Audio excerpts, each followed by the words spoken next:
Hello, welcome back to my YouTube channel. Today in this video we will discuss few MCQs of occupational and industrial disorders. So without wasting any time, let's begin our video. Our first question is farmer's lung is caused by. Farmers lung एक disease है, वो किसके through cause की जाती है? Option A is thermophilic actinomycetes, next is E coli, Aspergillus, Streptococcus. So right answer is thermophilic actinomycetes. Next question is cotton dust is associated with. जो cotton dust problem है ये किसके थ्रू एसोसिएटेड होती है? बाइसिनियोसिस, बेगेसोसिस, silicosis, sclerosis. So इसका right answer आएगा option A, byssinosis. ठीक है. Next question is you see a 60 years old carpenter who has worked with asbestos in the past. He has had an x-ray that has been reported as showing pleural plaques. Which of the following is incorrect? क्या बोला है कि एक carpenter है जिसकी उम्र कितनी है? 60 ईयर्स ओल्ड वो है. ठीक है. वो वर्क कर रहा है एस्बेस्टस वाली कंडीशन के साथ में. ठीक है. और जब उसका एक्सरे होता है तो उसे रिपोर्ट में शो होता है प्लूरल प्लेग्स. तो इनमें से जो नीचे दी गई 4 स्टेटमेंट्स है, कौन सी इनकरेक्ट स्टेटमेंट है? So option A is they are pathognomonic of asbestos exposure. Pleural plaques are benign. Pleural plaques affect the visceral pleura. None of the above. So right answer is option C. Pleural plaques affect the visceral pleura. ठीक है. Next question is Mr. X is setting up a salon business. She wants advice on how to control the risk of dermatitis. Which of the following measure is useful for her. अब कोई miss x है. ठीक है. वो salon business कर रही है और वो एडवाइस लेना चाहते हैं कि कैसे डर्माटाइटिस के रिस्क को वो कंट्रोल कर सके. ठीक है. क्योंकि वो उसके लिए कौन कौन से मेजर्स यूजफुल है, क्योंकि वो डायरेक्ट स्किन के कॉन्टैक्ट में आती है ना, सलून बिजनेस होता है इसलिए.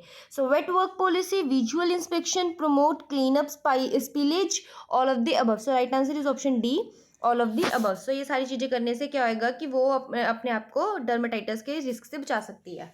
नेक्स्ट क्वेश्चन हमारे पास आता है which of the following disease is associated with coal mining. Coal mining से एसोसिएटेड डिजीज कौन सी है? सो इसका राइट आंसर आएगा ऑप्शन ए, रिमेटाइड अर्थराइटिस.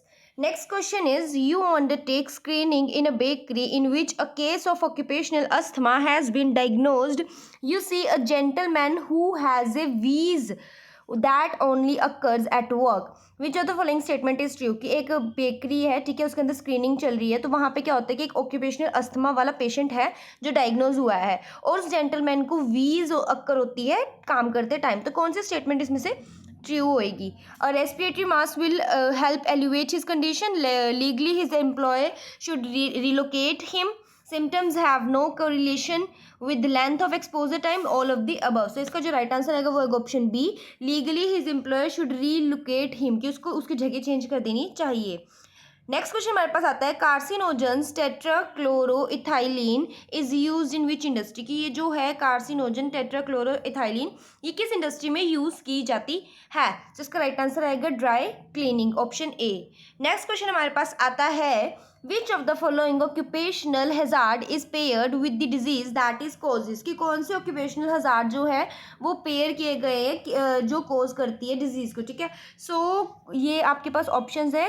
ठीक है. तो इसमें से जो राइट आंसर आपके पास आ रहा है वो आएगा ऑप्शन ए, कोरोसाइडोलाइट मीजोथीलियोमा. ठीक है. नेक्स्ट क्वेश्चन हमारे पास आता है shift work is thought to be associated with which pathology. Shift work जो है वो किस पैथोलॉजी के साथ एसोसिएटेड है? ठीक है. ब्रेस्ट कैंसर, रीनल कार्सिनोमा या फिर ल्यूकीमिया, टेस्टिकुलर कैंसर. सो इसका जो राइट आंसर है shift work thought to be associated with, कि शिफ्ट वर्क किसके साथ एसोसिएटेड होता है, किसकी पैथोलॉजी से एसोसिएटेड होता है. सो इसका राइट आंसर आएगा आपके पास ऑप्शन ए, ब्रेस्ट कैंसर से. ठीक है. नेक्स्ट क्वेश्चन हमारे पास आता है a worker visited to nurse with allergic contact dermatitis. Which of the following is incorrect with regard to allergic contact dermatitis? So आपको बोला है कि एक नर्स है. ठीक है. और एक वर्क है तो वर्कर है. वर्कर नर्स से विजिट करता है एलर्जिक कॉन्टैक्ट डर्मेटाइटिस की कंडीशन के साथ. तो इसमें से कौन सी स्टेटमेंट जो है वो इनकरेक्ट है एलर्जिक कॉन्टैक्ट डर्मेटाइटिस से रिलेटेड? ठीक है. सो आपके पास ऑप्शन है, the effect can be permanent, it can be diagnosed using a prick test, it is type 4 hypersensitivity, reaction symptoms are only seen at the point of contact, topics have a lower threshold for obtaining the disease. तो इसका जो right answer है वो option B, it can be diagnosed using a prick test, कि prick test के through हम diagnose कर सकते हैं कि वो एलर्जी कॉन्टैक्ट डर्मेटाइटिस है या नहीं है। ये स्टेटमेंट जो है वो इनकरेक्ट होती है, ठीक है। बाकी नेक्स्ट क्वेश्चन हमारे पास आता है अब, as occupational nurse you can undertaking health surveillance on miners who are expose to silica, which of the following is incorrect. Occupational nurse है, ठीक है, वो अंडरटेक करिए हेल्थ सर्विलेंस ले रही है माइनर्स वाले जो वर्कर्स हैं उनका, तो उसमें जो सिलिका से एक्सपोज हो चुके हैं उसके रिगार्डिंग हमें कुछ स्टेटमेंट्स दिए हैं, तो हमें बतानी है कि इसमें से कौन से सिलिका के रिगार्डिंग एक्सपोज्ड वाले वर्कर के लिए स्टेटमेंट करेक्ट है, ठीक है, करेक्ट स्टेटमेंट हमने ढूंढनी है। सो इसका जो राइट आंसर है वो आएगा option A, smoking and silica exposure are synergistic, ठीक है। नेक्स्ट क्वेश्चन हमारे पास आता है, mister Y is a baker who has just been diagnosed with occupational asthma, management want advice on how his disease will be manage, which is the most appropriate management plan by occupational health for the management of this patient। Mister Y baker है, वो भी diagnosed हुए हैं occupational asthma के through, तो उसका जो management है वो उन्हें एडवाइस कर रहा है कि तुम ऐसे करके अपनी डिजीज कंडीशन को मैनेज कर सकते हो, ठीक है। तो मोस्ट अप्रोप्रिएट मैनेजमेंट प्लान हमने बताना है ऑक्यूपेशनल हेल्थ के अकॉर्डिंग उसके लिए, ठीक है। तो salbutamol when he is symptomatic, respiratory protective equipment for the employ, health surveillance for the other employees और डिप्लॉयमेंट, ठीक है। सो इसका जो राइट आंसर आएगा वो होगा ऑप्शन डी, रीडिप्लॉयमेंट, ठीक है।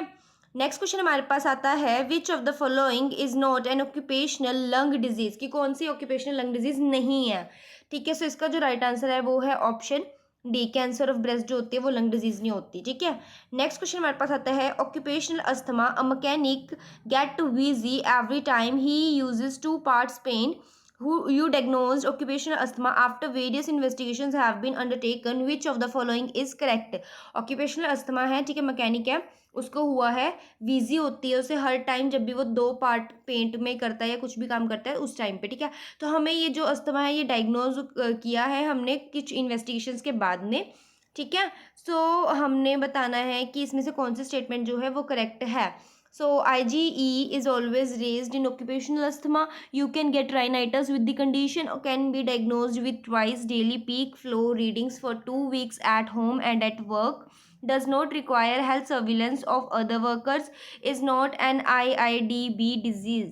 So इसका जो right answer है वो है option B. You can get rhinitis with the condition. Next question हमारे पास आता है, occupational asthma, which of the following occupation is not at higher risk of occupational asthma. Occupational asthma पे कौन सा जो है वो हायर रिस्क की ऑक्यूपेशन नहीं होती है, ठीक है। So stainless steel maker, baker, hair dresser, shoe maker, none of the above. So right answer आएगा इसका ऑप्शन डी, शू मेकर, ठीक है। नेक्स्ट क्वेश्चन हमारे पास आता है, ब्रूसिलोसिस क्या होता है, ठीक है। सो हमारे पास ऑप्शन ए है बैक्टीरियल डिजीज, बी है caused by direct contact with infected animals और देयर प्रोडक्ट्स, सी है ऑक्यूपेशनल डिजीज और डी है all of the above. So इसका राइट आंसर हमारे पास आता है option D, all of the above. Next question हमारे पास आता है, musculoskeletal injuries occur as a result from combination of following factors, fixed and constrained body positions, continual repetition of movements, force concentrated on small parts of the body such as the hand or wrist, all of the above। so इसका जो right answer है, इसका right answer हमारे पास आता है option D. कैसे मस्कुलोस्केलेटन injury कैसे अक्कर होती है, ये अक्कर होती है कॉम्बिनेशन किसी फैक्टर्स के कॉम्बिनेशन से, ठीक है। सो जो 3 फैक्टर्स हमें बताइए तीनों क्या है, इन तीनों फैक्टर से हमें मस्कुलोस्केलेटन इंजरी हो सकती है। Last question is, asbestosis is occupational disorder affecting.